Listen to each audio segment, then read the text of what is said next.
Here's another word that I got, you guys, is has to do. Um, I I opened up to Daniel, and it was Daniel 11.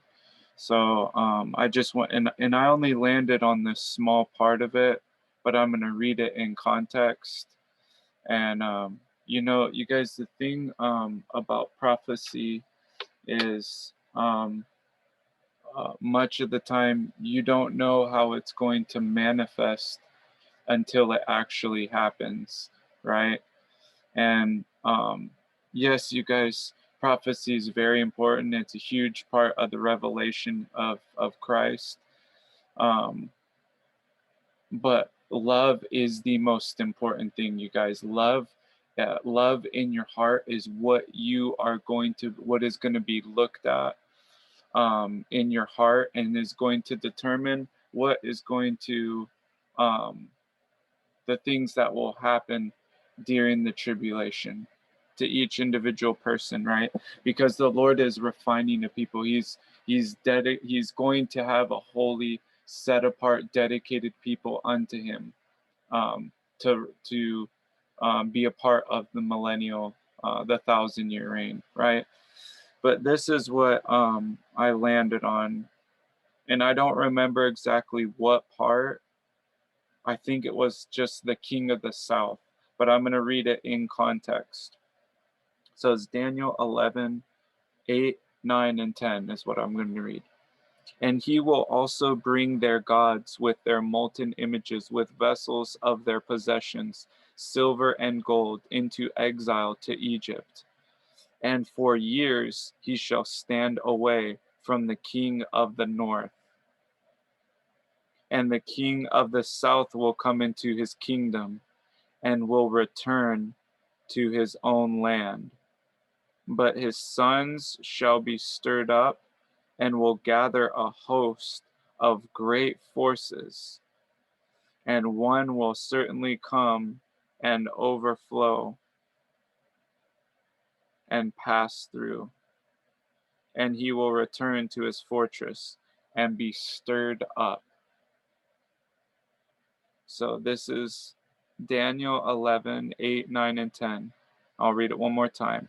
And he will also bring their gods with their molten images, with vessels of their possessions, silver and gold, into exile to Egypt.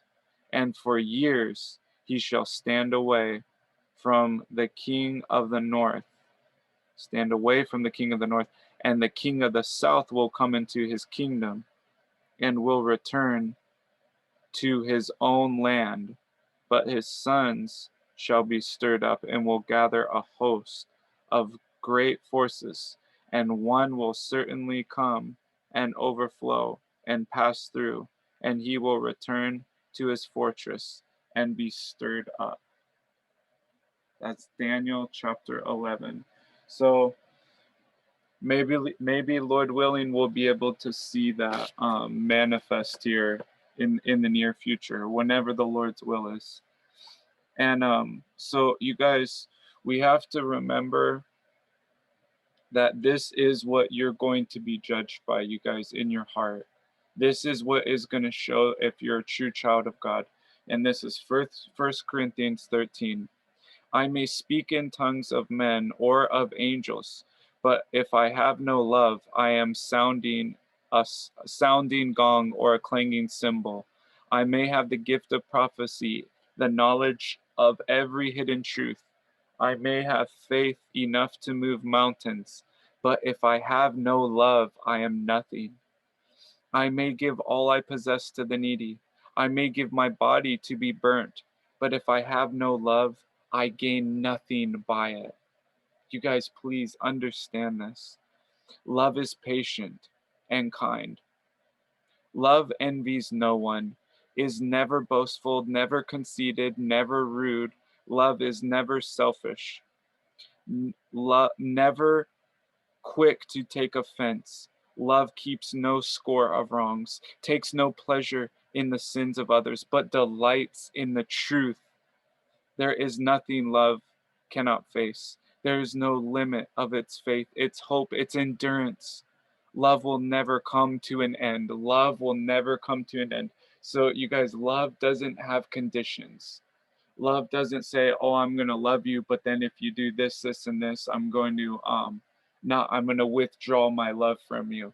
And only you, yes, you guys, you can correct somebody or rebuke them or whatever, but you guys, you might be able to say, "Oh yeah, I still love them," but just know, you guys, when the Lord and Lord and King of Kings judges you and he looks in your heart, you can say whatever you want to other human beings, but the Lord is going to know if that love withdraws away from you. Does your love withdraw away from the people around you when they do something that makes you mad or angry? Or that's what perfecting love is. And you guys, it takes an effort and a desire, and you have to believe that the Spirit of Christ can do this. And this is what you will get judged by, you guys. John had love in his heart, and he could not be killed. Okay? This is what you are going to be judged by. Prophecies will cease, tongues of ecstasy will fall silent, knowledge will vanish, for our struggle and our prophecy alike are partial, and the partial vanishes when wholeness comes. When I was a child, I spoke like a child, thought like a child, reasoned like a child, but when I grew up, I finished with childish things. At the present, we see only puzzling reflections in a mirror, but one day we will see face to face. My knowledge now is partial. When it will be like when it will be whole like God's knowledge of me, there are three things that last forever: faith, hope, and love. The greatest of these is love. Hallelujah.